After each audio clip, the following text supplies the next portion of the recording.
Kaya naman ang kanyang pinamimigay o hindi ko nga alam, pinamimigay ba ang tawag diyan o nililimus? Parang nililimusan mo yung mga tao diyan eh. Bigyan mo naman ng kape, pambira. Talagang ang kapal ng mukha mo, nilagyan mo pa talagang mayor, ano? Hindi, alam mo ba't nilagyan ng mayor? Kasi bawal pang mangampanya ngayon eh, di ba? Kaya nilagyan niya ng mayor, pambihira. Sana para mabawasan na yung mga toxic na mga politiko, huwag ka na lang magtumakbo, mag-retire ka na lang. Tulog ka na lang sa bahay. Anyway, marami ka naman na naipon. Sigurado ako dahil naging senador ka na. Pahinga ka na lang.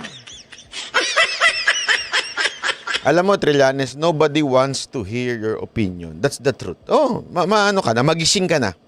Magising ka na sa katotohanan. Tanggapin na. Tanggap na pag may time. Tanggapin mo na nobody wants to hear your opinion. Nobody needs your service in the government. Sige na. Mag-retire ka na.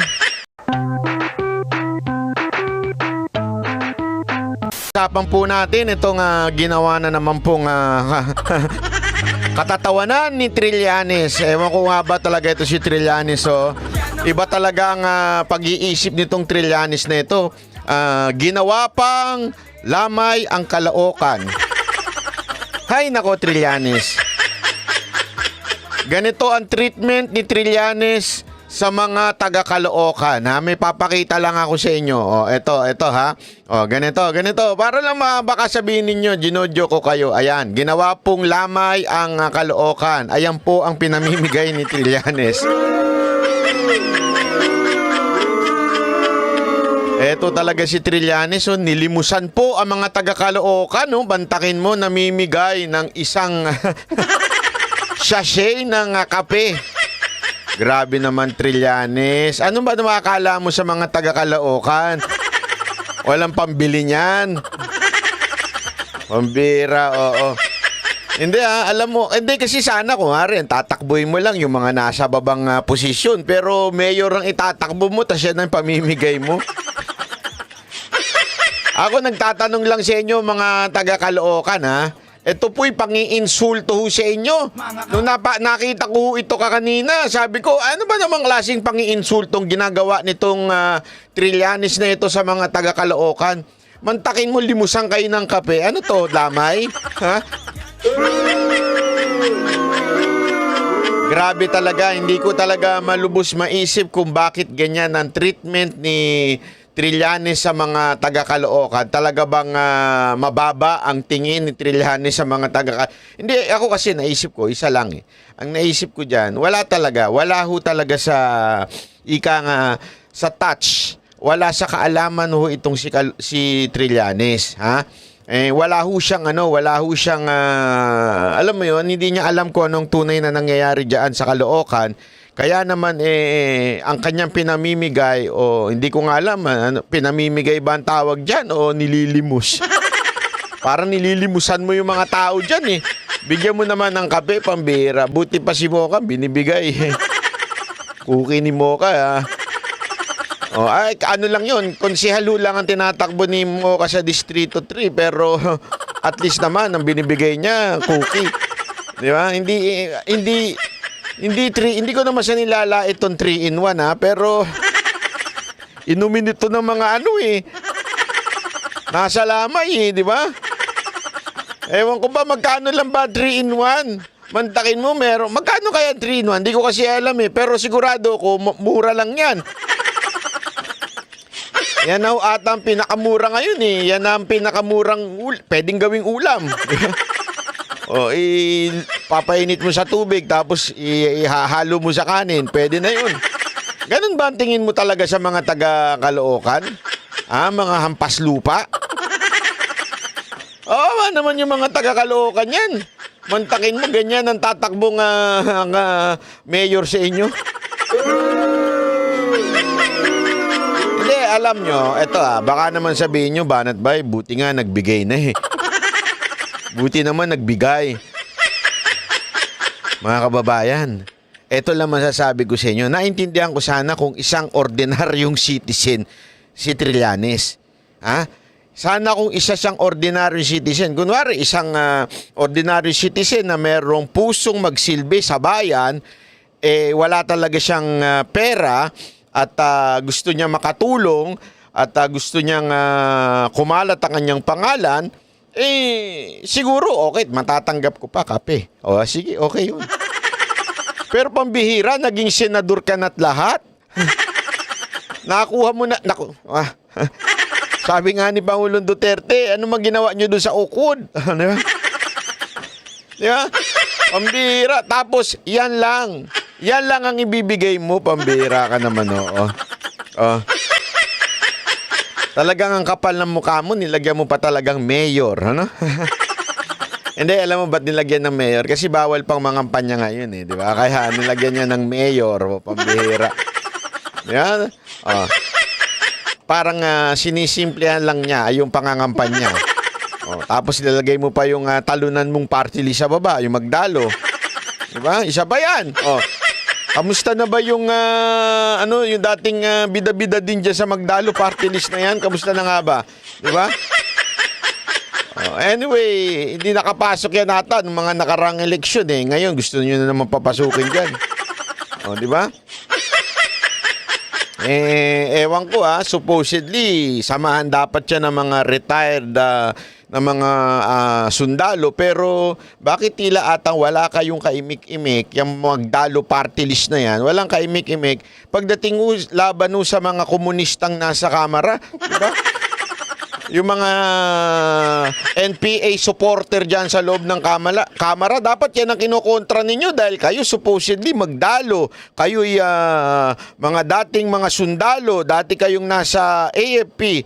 Pero anong ginagawa ninyo? Namimigay ng kape, pambihira. Mantakin mo, Mayor Trillanes, ha? Ang sagwa talaga pakinggan. Mayor Trillanes. Ang sagwa. Mayor Trillanes, councilor na ito, councilor na pangalawa, councilor na pangatlo, councilor na pangapat, magdalo party list. Anim kayong nangangandidato dyan. Hindi nyo naman sinasabi, pero gayon pa man, obvious naman. Anim kayo dyan. Mantakin mo, bibigyan nyo lang isang kape. Ayop naman. Ang ibig lang sabihin niya, mga kababayan, kayong mga taga-Caloocan, kayo'y mga hampas lupa. Yan ang treatment sa inyo. Yan ang treatment sa inyo ni Trillanes, ha? Mantakin mo. Yan. Ganyan ang sa inyo. Ganyan ang treatment sa inyo na para bagang anong tawag doon? Namamalimos sa inyo. Ganyan. Payag ba kayo? Ganyan ang may tawag nga diyan yung yung poverty horn. Mayroon banggitin baka mamaya ma-AI tayo, sabihin naman ng YouTube tayo nagpo-promote ng horn, di ba? Kaya poverty horn na lang. Di ba? Grabe. Mantakin mo 3-in-1. Hindi, baka sabihin nyo naman, banat bay. Meron bang ebidensya yan? Baka naman di naman totoo yan. Baka naman yung picture na yan. Hindi naman nangangampanya. Do not challenge Banat Bay. Kasi if you challenge Banat Bay, definitely tayo ay magsasalita. Ito. Papakita natin yung video. Yung video na talagang nag-iikot na si Trillanes. Ito. Pasok. Ito, ayan. Magandang hapon po sa ating mga kababayan dito po sa Barangay 42. Grabe yung mga nasa likod nyo. Talagang mga naka-shades. Talagang mga security, mga police ba yan? Mga sundalo ba yan? Ano ba? Mga gangster ba yan? Ano ba yan? Trillanes? Nagpunta ka ba dyan para mangandidato o nangampanya o pumunta ka dyan para manakot? Sa bagay, alam mo, sabi nga nila, eto, ewan ko kung totoo ito, i-comment nyo kung totoo ito, yung mga tapang-tapangan, yan yung pagka naglakad sobrang daming security, di ba? Para bigyan ng impression ang tao na mga makakakita sa kanya na astig siya, ganyan. Para gusto niya yung maraming kasama lagi, maraming balalay. Para yan daw ang mga katangian ng mga duwag. Ewan ko kung totoo yan, kung sinasabi nila. Ganyan ang katangian ng mga duwag na tao. Yung pag naglakad talagang punong-puno ng security. Hindi natin alam, ha? Diba? Para yung imahe mo mukhang astig tignan, no? Tignan mo mga kasama niya, di ba? Talay. Kayo? Mabuti. At andito po kami, ang ating Trillanes. Naku, mukhang feeling ko sobrang daming nanonood dito. Feeling ko talaga dinagsa ng tao to kasi yung security niya parang pang PSG datingan di ba? Di ba? Parang, ready kayo, ha? Sobrang daming taon to, ha? Baka maano tayo dito, ha? Ready kayo, ha? Ready tayo lahat, ha? Delicates to, mga tropa. Delicates to, sobrang dami ng tao dito. Baka magkagulo dito. Yung amo natin si Trillanes, pagkaguluhan dito. Baka ganyan ang datingan yan, di ba? Tingnan nga natin kung talagang maraming tao dyan. Tingnan natin, ha? Para bisitahin po kayo at ipamalita ang nalalapit na pagbabago na darating po sa ating mahal na lungsod. Ano daw, panggagago? Pagbabago daw, pagbabago. Ha? Yung slogan mo, Trillanes, halatang halata na ikaw ay obsessed sa mga Duterte, ginagamit mo pa yung salitang pagbabago. Yan ginamit na din Pangulong Duterte yan. Laos na yan. Ha? Nagamit na yan Huwag mo nang anuin yan. Di ba? Ganyan din na nangyari sa administrasyon natin ngayon. Yan din ang ginagamit Tuloy-tuloy yung pagbabago. Wala nangyari, nanggago lang. Di ba? Tuloy natin. Ang Caloocan. Gusto po ba natin yun? Grabe, dagsan tao. Ang daming tao, daming sumagot, ha?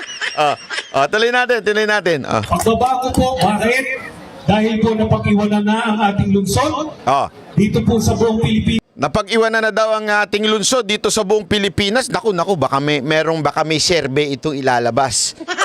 Mahilig mag-imbento to ng survey. Baka may survey ilalabas to na napag-iwanan na daw ang Caloocan. Antayin natin yung yung statistic niya. Kung totoo nga bang napag-iwanan na ng Caloocan. Kasi siyempre, if you are accusation mo ay nahuli na ang Caloocan, ibig sabihin meron kang statistic na nahuli na talaga ang Caloocan. Tingnan nga natin kung nahuli na talaga ang Caloocan. Ang Caloocan po ang isa sa pinakamayamang lungsod sa buong. Ayan, pinakamayaman lungsod daw sa buong lungsod sa Maynila, ang Caloocan daw. Anong ebidensya mo? Anong ebidensya mo? Tingnan natin. Malay mo, sa dulo may sabihin siya. Pilipinas.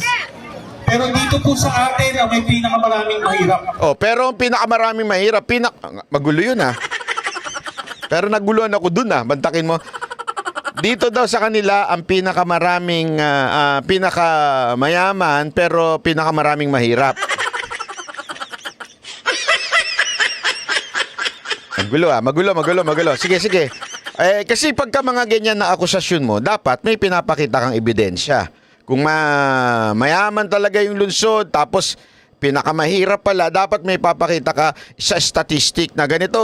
Halimbawa, di ba, yung tayo, nangangampanya tayo. Hindi naman nangangampanya.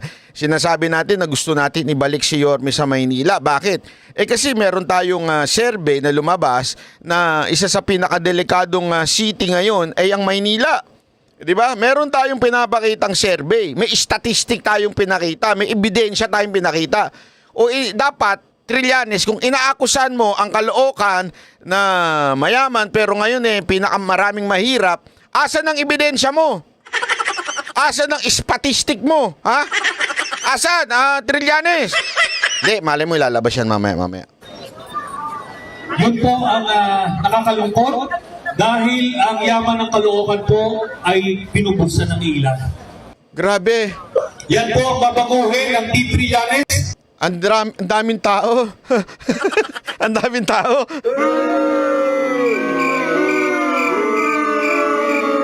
Grabe dagsa as in dagsa yung mga tao Grabe talagang punong-puno ang tao Po ay pinubuksan ng ilan. Yan po. Dali, 1, 2, 3, 4, 30.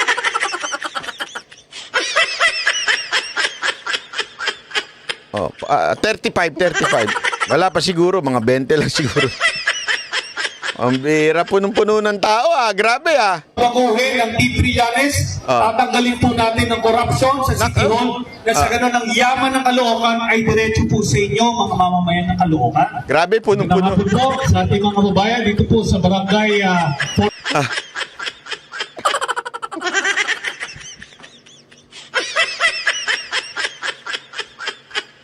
Baka siguro kaya pumunta pa yung mga yun dyan kasi kailangan namin magmerienda ng 3-in-1. Hindi tayo kay Trillanes ng 3-in-1. Pang merienda rin yun pang laman tiyan din yun. 3-in-1 tapos sausawan mo na lang ng kanin. Dito, kamusta po kayo? Mabuti.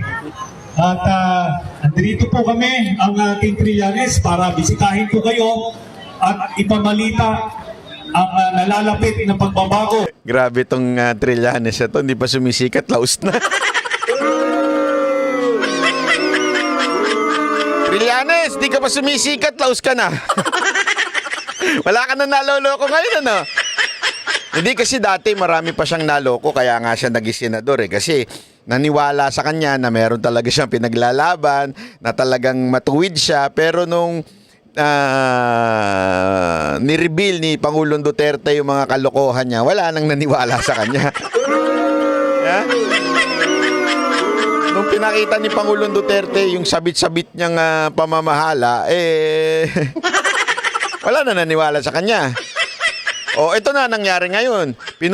Pinupulot na siya sa kungkungan. Ako, papuputol ko itong ko. Sa tingin nyo mananalo ito? Sige nga, kung kayo taga-Caloocan, komento nga kayo sa baba. Ito ba ang tao na sa tingin nyo mananalo sa Caloocan, Magkomento kayo sa baba, para malaman natin, sabi ko nga dito, kahit nga tumakbo sigurong barangay captain to, di pa manalo to, Maganda siguro, Trillanes, alam mo, takbuhin mo, PTA, President.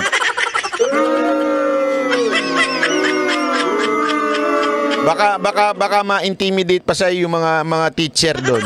Saka mga magulang. Pero dito, parang kung ganyan ang nanonood sa'yo. Mas marami pang nanonood kay Mocha kaysa sa'yo Bira ka naman, Darating po sa ating mahal na lungsod ng Caloocan. Gusto po ba natin yun? Pagbabago po. Bakit? Dahil po napag-iwanan na ang ating lungsod dito po sa buong Pilipinas. Wala man lang pinirisintang ebidensya sa sinasabi niya, no? Ang Caloocan po ang isa sa pinakamayamang lungsod sa buong Pilipinas. To be safe, hindi niya sinabing pinakamayaman. Ang sinabi niya, isa sa pinakamayaman. To be safe nga naman. Para bakit? Mas mayaman ng ibang mga lugar. Di at least, hindi man siyang pinakamahirap. Pag sinabi mong isa sa pinakamayaman, lahat na ng mayaman. Una, di ba sabi niya, pinakamayaman, biglang binawi niya, isa sa mga pinakamayaman. Playing safe si kuya Naku talaga ikaw, Trillanes. Yung mga style ng buladas mo, kala mo may naniniwala pa sa'yo.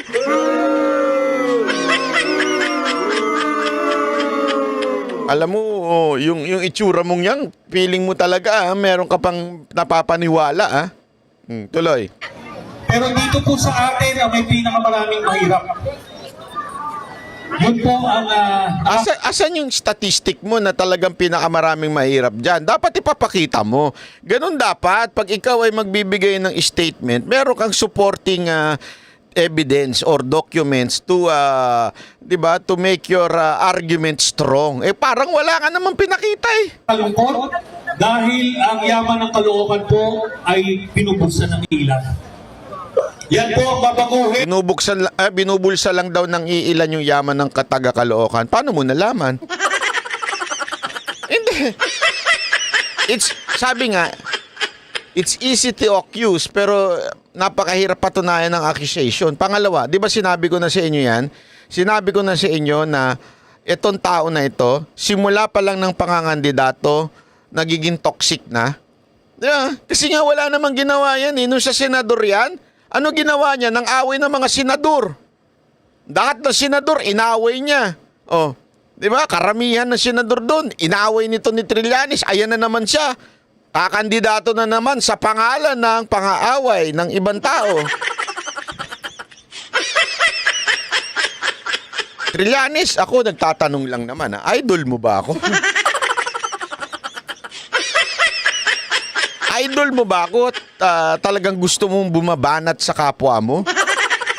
Banat ka ng banat eh. Gumawa ka na lang ng sarili mong channel, mag-vlog ka na lang, tawagin mong Banat 3.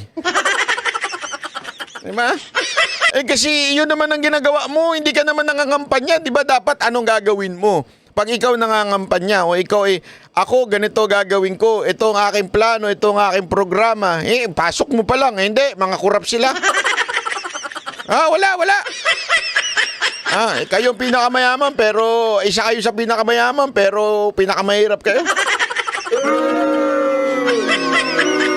Isa kayo sa pinakamayaman pero mahirap kayo. As binubul siya ng korupsyon. Bantakin mo kasi simula pa lang nito mangampanya, toxic na kagad. Kasi simula pa lang mangampanya, nang-aaway na kagad. Paano pa pag nanalo ito? Walang ginawa ito kung hindi awain pati mga councilor niya, pati vice mayor niya. Di ba? Ganito ba gusto? Hindi ako, nagtatanong lang ako sa marami ba tayong mga banateros dyan ng taga-Caloocan? Mga banateros sa taga-Caloocan, comment nga kayo, i-share nyo nga ito. Ganito ba ang klaseng gusto niyo yung mayor?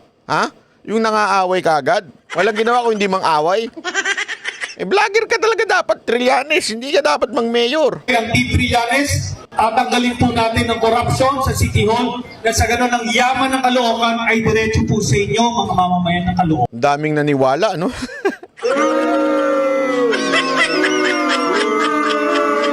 Wala pang 30 nagpunta dyan. Sigurado ko yung kalahati dyan, nakaupo lang sa labas. Alam mo yon, yung tumambay lang sa labas. Kasi marami, kaya ugali ng mga Pilipino. Siyempre, minsan masikip yung bahay, mainit.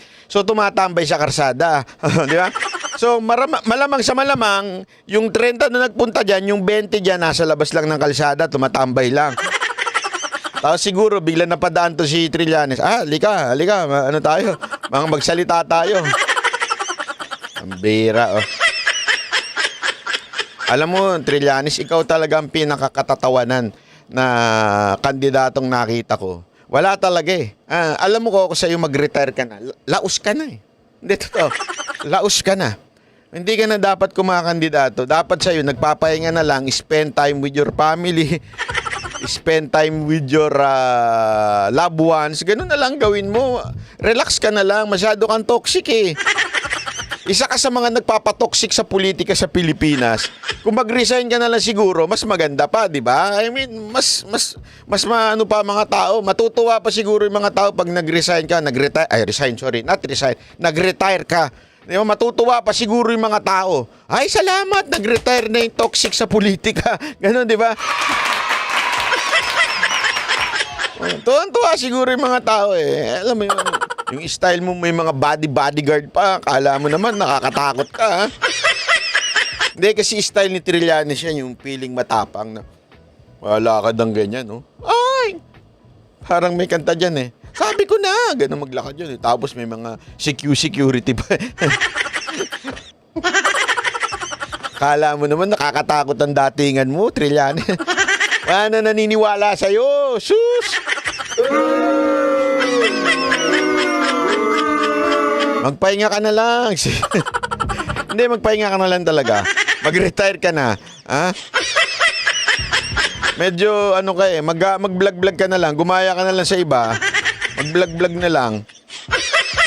Hindi ko naman nilalang yung pagbablog, ano? Pero kasi yung style nito, ganun eh. Kaya, hindi ba dapat ito magpolitika eh? Ha? Ako nga nagtatanong ako, bakit kaya? Ito, tanong lang naman, bakit kaya? Yeah? Bakit kaya itong si Trillanes hindi na tumakbong senador, di ba? Pwede naman siyang tumakbong senador kasi itong past 3 years wala naman siya sa Senate.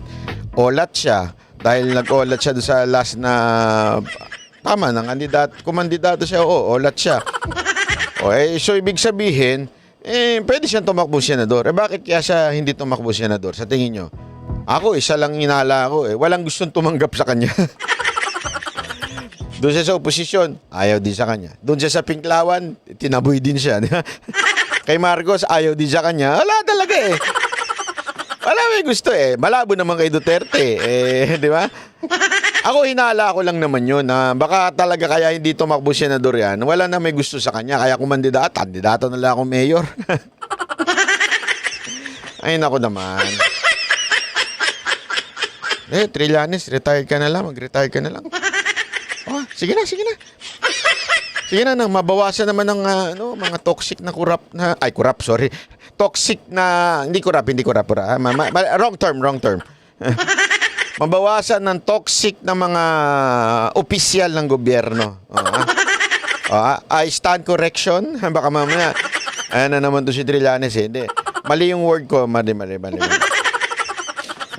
So, sana para mabawasan na yung mga toxic na mga politiko, huwag ka na lang magtumakbo, mag-retire ka na lang. Tulog ka na lang sa bahay. Anyway, marami ka naman na naipon. Sigurado ko dahil nag-senador ka na. Pahinga ka na lang.